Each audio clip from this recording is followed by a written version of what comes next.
UFC 300-оор яг л фэнүүдийг хүссэн шиг үмээс ам өшөө алт тулааны ирчвчээ дүүрэн байлаа. Алекс Бхер Магомед Анкалав эхний үеийн амжилттай нокаутаар ялж хагас сүнжингийн аврагын бүсээ буцаа авсан бол Мераб Девалчилд дахин машин гэдгийг нотолж Кори Сантайны эзэсгэж аврага хамгааллаа. Ири Прохоскагийн ганцуу төгсгөл Жо Пайфер болон YouTube залаалаар өчөг болтгээд энэ ивент эхнээсээ дуустал гал гаргасан шоу боллоо. Ингээд бичлэг эхлэе. Бичлэг эхлэхээс өмнө бидний дэмжиж лайк, subscribe дараарай. Мөн манай Facebook хуудсыг дагаж холбоо талaanтай холбоотой илүү олон мэдээллүүдийг аваасаа гэж хүсэж байна. Баярлалаа. Бид бүгд өмнө юу болсныг мэдж байгаа. UFC 313 дээр Анкалав Бхерийг ялж хагас сүнжингийн аврагсан. Гэхдээ хоёр тулаанч хоёулаа өөрсдөө гүйцэтгэл сэтгэл хангалуун бус байсан тул дахин үзэн тодорхой байлаа. Эхний тулаанд Бхер юу ч хийхгүй ухарсаар байсан тул энэ удаад өөр байна гэдгээ батлан харуулах хүсэлтэй байсан.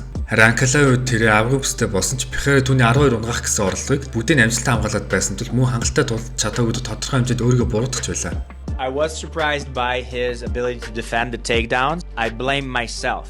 It was not enough on my part. Тиймээс энэ удаа заавал Бхерийг дуусгаж түүний дугуйцсан газарлан буцаагаад явуулна гэж хэлсэн юм. Хоёр дахь хоёр тулаанчид өмнөхөөсөө илүү чухал. Хэрвээ Алекс Бхерийг ялагдвал түүний 2024 онд бүтээсэн амжилтууд хийх хоосон болж карьерт маш том сэвсүү. Али Абдел-Азиз Магомед Анкалав нарын хэлсэн үс биелэлээ олох байлаа. He was a scary guy touching people, knocking him out. But he fought a whole bunch of mediocre strikers. The reason he became a champion is because I wasn't there. Now I'm here. I'm gonna beat him again, and then all the questions will be answered. Магомед Анкалав үдч мөн дарамт байгаа. Хэдий UFC-ийг хагас сүнжингийн авраг өрсөлдөгч нокаут нундгаа чадах хүнд гартаас гадна дундас Дагестан тулаанцтай харьцуулахад барилдаж ноцолтон ч бага. Гэвч фэнүү түүний Билал Мухаммед төшний уйдахтайгаар дууддаг. I don't understand why people think that my fights are boring. Учир нь тэр 2021 оноос хойш нийт 9 тулааж 7 ялахтай 2 тулаалт дуу гаргасан. Харин дуусгасан 2 өрсөлдөгч нь Антони Смит, Джонни Уокер.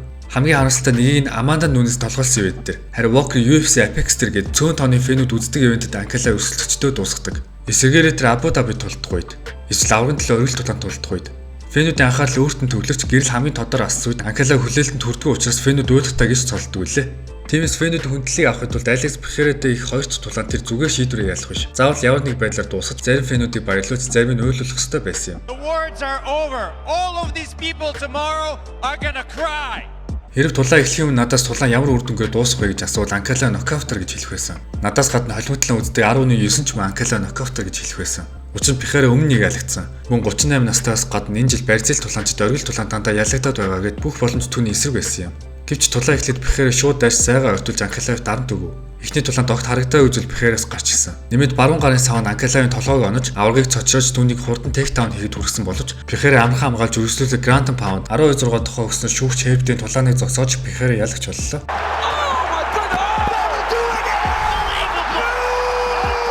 Бхер өөрийнхөө хамгийн чанга өрсөлдөгчөө ердөө 80 секундэд дуусгаж Анкалавын 14 дараалж ялсан амжилтыг зогсоож фэнүүдэд дахин нэг гайхалтай хүчийг өглөө. 2021 онд UFC-д нийцснээс хойш тэр 3 удаа UFC авраг болж яварч маргаангүйгээр бүх цагийн шилдүүд нэгдээ хамгаалж чаджээ. Тулааны дараах ярилцлагаа тэрээр Джон Джонстой цагаан ордонд тулдтыг гэж хэлэх гэж байсан ч Джон Джонс болон түүний гэр бүл тохиолдсон гашуудалд зориулж ордонд ирсэн хүмүүсийн нийгэмд чимээгүй байхыг хүссэн. Бхер одоо 38 настай тул тэрээр үлдэж байгаа хугацаанд хүн чин супер тулаан хийх хүсэж байгаагаа илэрхийлсэн. Харин Дана Вайтад энэ санаа таалагдахгүй байгаа. Учир нь хагас сүнжингийн ангилд хийх тулаан байгаа гэж хэлсэн. I don't know. There's still fights here in this division, but we'll see. I mean, гэхдээ ийм гайхалтай ялтын дараа юу болохыг Бхер шийдэсэй гэж хүсэж байна. Ямар ч хэлсэн Бхер хэлсэндээ өч хүмүүсийн эргэлзээг тайлж хаан синтийг эргүүлэн явлаа. Бхерийн ялд маш олон фэнүүдийг баярлуулсан. Гэвч фэнүүдтэй адилхан баярлаж баруун нулимс туслуулсан нийт тулаанчил Ири Прохоска. Тэр өөртөө адилхан зэрлэг төрөнгийн тулдаг Калил Рамчтэй үзэхэр болсон. Хоёр тулаанч хоёулаа Бхерэж ялагдаж Жамал Хилийг ялсан болохоор үзчихэд энэ хоёр тулаанчаас эмх замбраагүй дайн үсэж байлаа. Тулаанч техник хэдэн минут болгоомжтой тулдсан ч илүү онцтой цохилтуудыг хийсэн Рамчи байв. Рамчи дараалсан цохилтуудыг амжилттай хийж Прохоскаг хүнд байдалд оруулж эхний үеийг өөр болгосон. Хоёрдугаар Прохоскаг ойртох үед Рамчи дахин нэг гайхалтай цохилтууд өгч товтгой болгонд нь хариуг нь барьж дахин нэг үеийг авсан. Эхний 2 үеийн дараа Рамчиг ялах магадлал хасах 800 олж Прохоскаг ялахын тулд өрсөлдөгч дуусгахаас сонголтгүй болов. Гэвч 3 дугаар үед Прохоскаг яагаад шилтгэн вэ гэдгийг харууллаа. Рамчиг ядарсныг анзаарсан тэрээр зогсолтгүй дайрсан юм. Тулаан байж болох хамгийн эмх замбраагүй үедээ очиж Прохоскаг хүчтэй цохилт өшгөлт тохоогоор дайрч Рамчид ямар ч сэрэх боломж өгөхгүй байлаа. Тулаан дуусгаас 1 минут 56 секунд үлдээд байгаад Прохоскагийн зүүн гар Рамчиг ирүүн тусч Рамчиг газар унлаа. Прохоска гайхалтай эргэн ирэлтэж оны онцлог тул оны шилдэг нокаутад нэг төлөвлөсөн юм. Энэ ялт түүний холимт талааны замдлын 32 дахь ялт 28 дахь нокаут болсон юм. Тулааны дараа Иригийн хүссэн зүйл ойлгомжтой. Алекс Бхерэдэ тэрлэг тулаан хийх. Тэр яаж гэдгийг мэдэхгүй ч Бхерэдэ аврагын төлөө үзэх боломж олно гэсэн. Yes, I believe I'm in the position to get the belt. Doesn't matter how. I will find a way. I will find a way. Борхацкаа ийм гүйцэтгэлтэй тулцсны дараа Пихерэтэй дахин тулдах маркетинг энтертайнмент талаасаа үзэж татж чадна. Гэтэ Пихерэ 2 удаа ялсан өрсөлдөгчтэй боломж олгож шинэ өрсөлдөөн эрсдлээс зайлсхийж байна гэх шүүмжлэл ирнэ. Тэр шинэ өрсөлдөгч нь Карлос Үлберг. Тэр Перт хотод хийсэн тулаандаа Доминик Рейсийн 1-р дуусаж Чансаны 3-р байраа баталгаажуулж чадсан. Чансаны эхний 5-д байгаа тулаанцаас Пихерэтэй тулдж байгаа ганц тулаанч гэдгээс нь харахад Үлберг аврагын төлөө үзэх бүрэн ихтэй юм. Гэвч Борхацкатай харьцуулахад үзэж татах чадвар харьцангуй бага. Хэрэв UFC шударга байвал Пихерэ Үлберг гэсэн тулааныг хийх ёстой. Харин маркетинг зохиол түүх гэж оруулж Борхацка Пихерэ гэсэн тулааныг хийх байх. Та бүхэн яг ямар бодолтой вэ?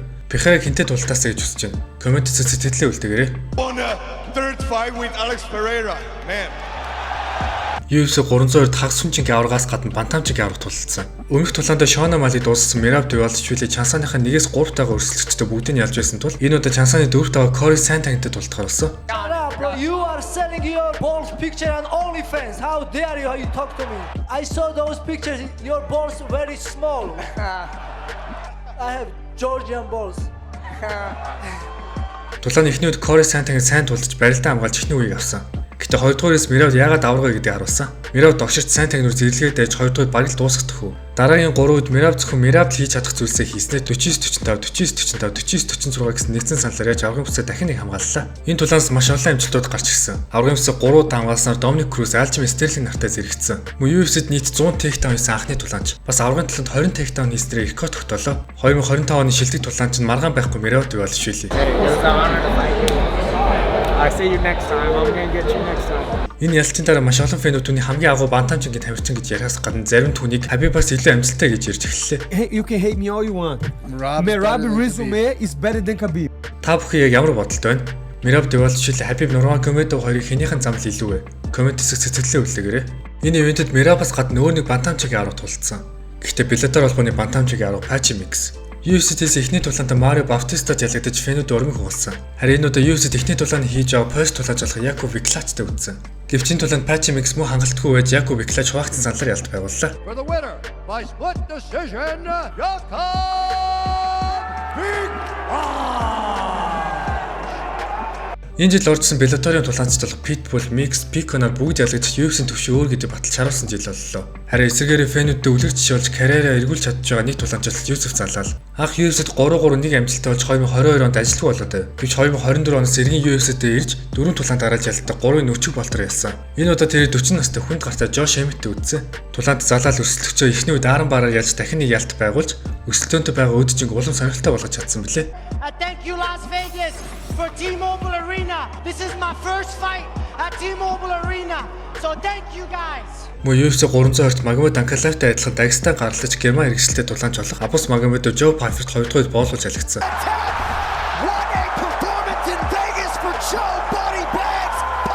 Өмнөх тулаанд Келвин Гастеллумыг ялсан Жо Пайфер хүнд гартаас гадна өчиг болт их урч авцтай гэдгийг харуулж гоёмсог ялт байгуулан Пихерэ Борхацка нарын хамт Performance of the Night $50,000 бонусыг авч Чансаны тулаанч боллоо. Цаашдын тулаандууд амжилт хүсье.